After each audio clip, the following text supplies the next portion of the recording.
नमस्कार दोस्तों, राधे राधे। प्रेम से बोले श्री सत्यनारायण भगवान की जय। वेदों के अनुसार सत्यनारायण कथा हज करने से हजारों वर्षों के यज्ञ के बराबर फल मिलता है। सत्यनारायण कथा को सुनने से भी सौभाग्य की प्राप्ति होती है। पौराणिक कथा के अनुसार सत्यनारायण कथा को सुनने वालों को उपवास अवश्य करना चाहिए। ऐसा माना जाता है कि श्री हरि विष्णु के इस जीवन के सभी समस्याओं को दूर करने में सक्षम है। स्कंद पुराण के अनुसार सत्यनारायण भगवान विष्णु का स्वरूप है। कहा जाता है कि ऐसी स्थिति में सत्यनारायण कथा सुनने और करने से भगवान विष्णु भक्त पर कृपा करते हैं और इससे सभी के जीवन में खुशहाली और शांति आती है।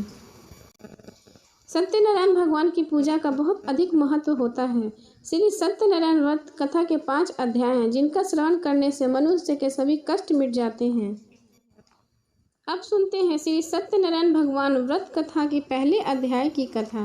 एक समय की बात है, नैसी रण तीर्थ में सौनकादिक 88,000 ऋषियों ने सूत जी से पूछा, हे प्रभु, इस कलयुग में वेद विद्या रहित मनुष्य को प्रभु भक्ति किस प्रकार मिल सकती है तथा उनका उद्धार कैसे होगा। हे मुनि श्रेष्ठ, ऐसा कोई उपाय बताइए जिससे थोड़े समय में ही पुण्य मिले और मनोवांछित फल मिल जाए।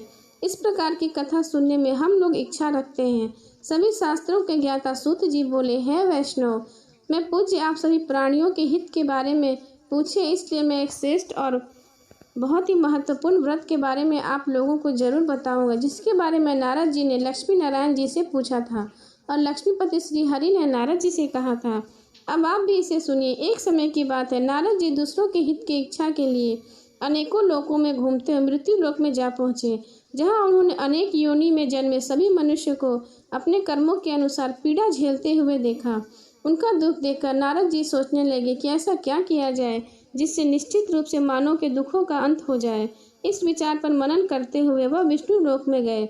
वहाँ वह नारायण की स्तुति करने लगे और बोले, हे भगवान, आप अत्यंत शक्ति से संपन्न हैं, निगुण स्वरूप सृष्टि के कारण भक्तों को दुख को हरने वाले हैं, आपको मेरा प्रणाम है। नारद जी की स्तुति सुन भगवान विष्णु बोले, हे मुनि श्रेष्ठ, आपके मन में क्या है सो निसंकोच कहें। इस पर नारद जी बोले कि मृत्यु लोक में अनेक योनियों में जन्मे मनुष्य अपने कर्मों के द्वारा अनेकों दुख को दुखी हो रहे हैं। हे प्रभु, आप तो यह बताइए कि वो मनुष्य थोड़े प्रयास से ही अपने दुखों से कैसे छुटकारा पा सकते हैं। तब श्री हरि बोले, हे नारद, मनुष्यों की भलाई के लिए तुमने बहुत उत्तम प्रश्न पूछा है। स्वर्ग लोक में मनुष्य लोगों दोनों में एक दुर्लभ उत्तम व्रत है जो पुण्य देने वाला है। आज प्रेम वश होकर मैं तुमसे कहता हूँ, श्री सत्यनारायण भगवान का व्रत अच्छी तरह विधान पूर्वक करके मनुष्य तुरंत ही यहाँ सुख भोग कर मरने पर मोक्ष पाता है। श्री हरि के वचन सुनकर नारद जी बोले कि व्रत का क्या फल है। हे प्रभु, उस व्रत का क्या विधान है? यह व्रत किसने किया था? इस व्रत को किस दिन करना चाहिए? आप सब कुछ विस्तार से बताएं।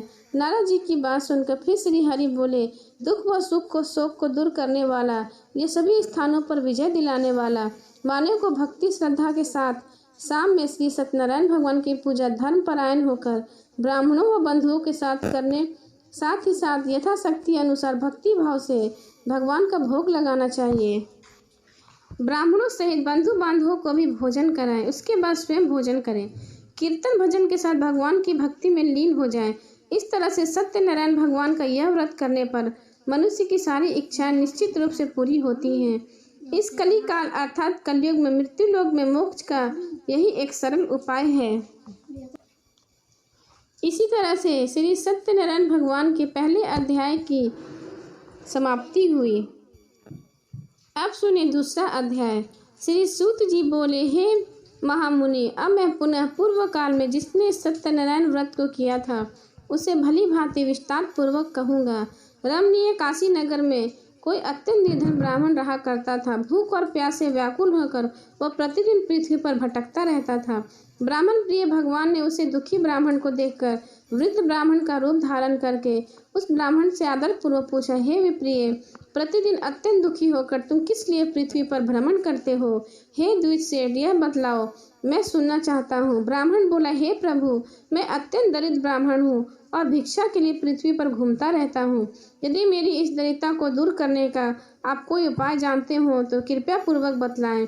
वृद्ध ब्राह्मण बोले, हे ब्राह्मदेव, सत्यनारायण भगवान विष्णु अभिष्ट फल देने वाले हैं। हे प्रिय, तुम उत्तम व्रत करो, जिसे करने से मनुष्य सभी दुखों से मुक्त हो जाता है। व्रत के विधान को भी ब्राह्मण से विस्तार पूर्वक कहकर वृद्ध रूपधारी भगवान विष्णु वहीं पर अर्तन ध्यान हो गए। वृद्ध ब्राह्मण ने जैसा कहा था उस व्रत को अच्छी तरह मैं वैसा ही करूँगा, यह सोचते हुए ब्राह्मण को रात में नींद नहीं आई। अगले दिन प्रातः काल उठकर सत्यनारायण का व्रत करूंगा, ऐसा संकल्प करके वह ब्राह्मण भिक्षा के लिए चल पड़ा। उस दिन ब्राह्मण को भिक्षा में बहुत सा धन प्राप्त हुआ। उसी धन से वह बंधु बांधवों के साथ भगवान सत्यनारायण का व्रत किया। इस व्रत के प्रभाव से वह श्रेष्ठ ब्राह्मण सभी दुखों से मुक्त होकर समस्त संपत्तियों से संपन्न हो गया। उस दिन से लेकर प्रत्येक महीने उसने यह व्रत किया। इस प्रकार भगवान सत्यनारायण के इस व्रत को करके वह श्रेष्ठ ब्राह्मण सभी पापों से मुक्त हो गया और उसे दुर्लभ मोक्ष की प्राप्ति हुई। हे प्रिय, पृथ्वी पर जब भी कोई मनुष्य श्री सत्यनारायण भगवान का व्रत करता है उसी समय उसके समस्त दुख नष्ट हो जाते हैं।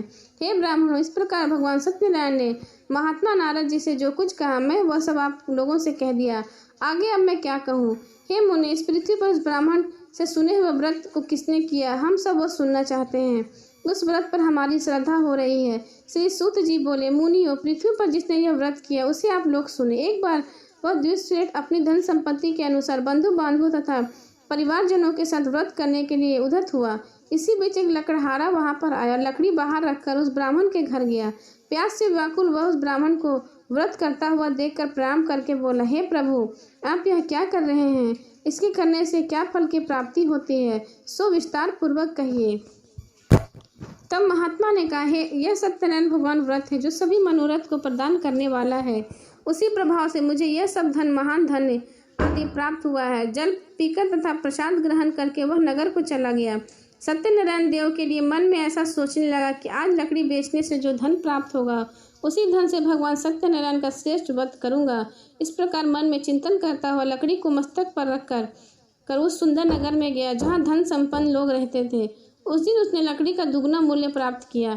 इसके बाद प्रसन्न हृदय से वह पके हुए केले का फल, शर्करा, घी, दूध और गेहूं का चूर्ण सवाया मात्रा में लेकर अपने घर आया। तत्पश्चात उसने अपने बंधुओं को बुलाकर विधि विधान से भगवान श्री सत्यनारायण का व्रत किया। उस व्रत के प्रभाव से वह पुत्र से संपन्न हो गया और इस लोक में अनेक सुखों को भोगकर अंत में सत्यपुर अर्थात बैकुंठ लोक को चला गया। इसी तरह से कथा का दूसरा अध्याय समाप्त हुआ। प्रेम से बोले श्री सत्यनारायण भगवान की जय।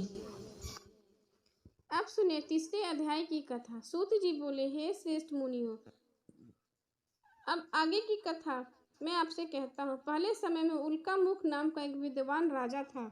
वह सत्यवक्ता और जितेंद्र था। प्रतिदिन देव स्थानों पर जाता और निर्धनों को धन देकर उनके कष्ट को दूर करता था। उसकी पत्नी कमल के समान मुख वाली तथा सती साध्वी थी। भद्रशिला नदी तट पर उन दोनों ने सत्यनारायण भगवान का व्रत किया। उसी समय साधु नाम एक वैश्य आया। उसके पास व्यापार करने के लिए बहुत सा धन था। राजा को व्रत करते देखकर वह विनय से पूछने लगा, हे राजन, भक्ति भाव से पूर्ण होकर आप यह क्या कर रहे हैं? मैं सुनने की इच्छा रखता हूँ, सो आप कृपा कर मुझे बताएं। राजा बोला, मैं अपने बंधु बांधवों के साथ पुत्र प्राप्ति के लिए श्री सत्यनारायण भगवान का व्रत पूजन कर रहा हूँ। राजा के वचन सुन साधु आदर से बोला, हे राजन, मुझे इस व्रत का सारा विधान कहिए, मैं भी व्रत करूंगा।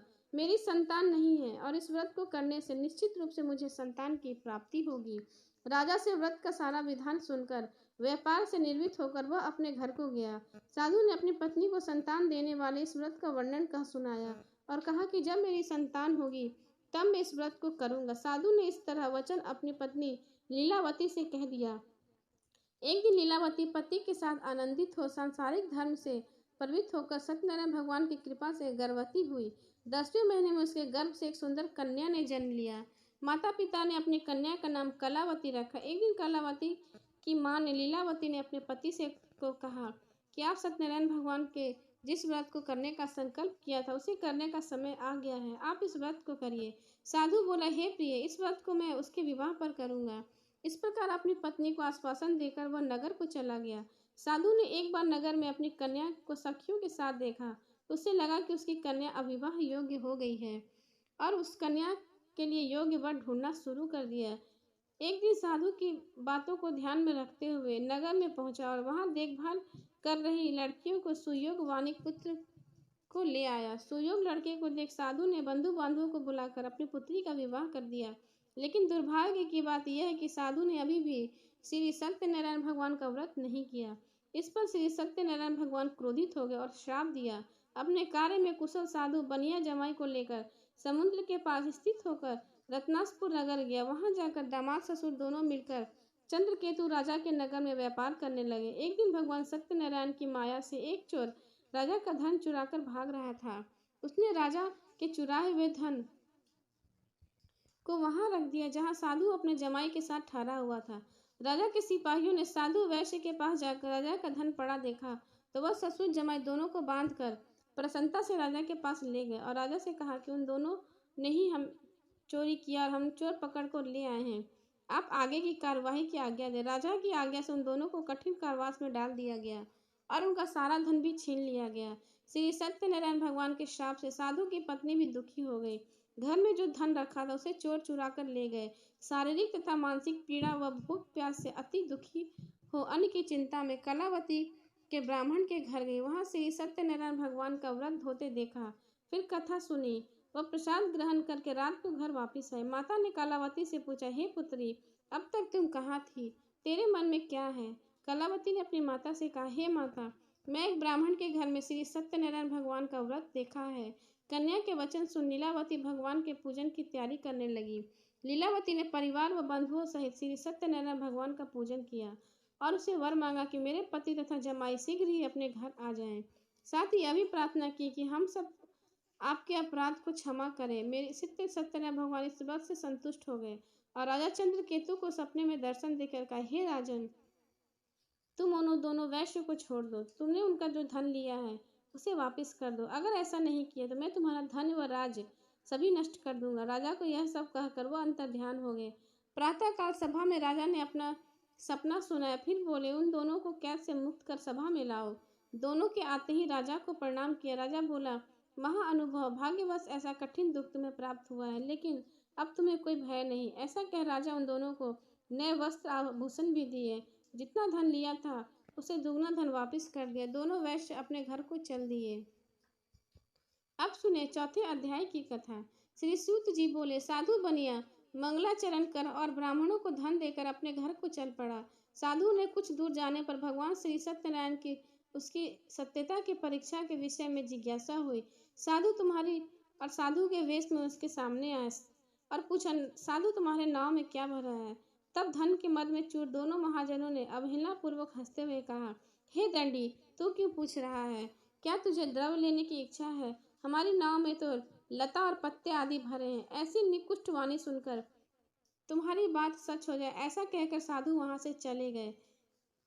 कुछ दूर जाकर समुद्र के किनारे बैठ गए। दंडी के चले जाने पर नित्य क्रिया करके पश्चात उतराई हुआ अर्थात जल में ऊपर उठी तो नौका को देखकर साधु अत्यंत आश्चर्य में पड़ गया और नाव में लता और पत्ते आदि देखकर मूर्छित हो पृथ्वी पर गिर पड़ा। सचेत होने पर वणिक पुत्र चिंतित हो गया। तब वह दामाद ने इस प्रकार कहा, आप शोक क्यों करते हो? दंडी ने आपको श्राप दिया है। इस स्थिति में वे ही चाहें तो सब कुछ कर सकते हैं, इसमें कोई संशय नहीं। अंत उन्हीं के शरण में हम चलते हैं, उन्हीं के मन में इच्छा पूर्ण होगी। दामाद की बात सुनकर वह साधु बनिया के पास गया और वह दंडी को देखकर उनसे भक्ति पूर्वक उन्हें प्रणाम तथा आदर पूर्वक कहा, आपके सम्मुख मैंने जो कहा है असत्य भाषण रूप अपराध किया, आप मेरे उस अपराध को क्षमा करें। ऐसा कहकर बारंबार प्रणाम करके वह महान शोक से व्याकुल होने लगा। दंडी ने उसे रोता हुआ देखकर कहा, हे मूर्ख, रो मत, मेरी तुम्हारी बात सुनो।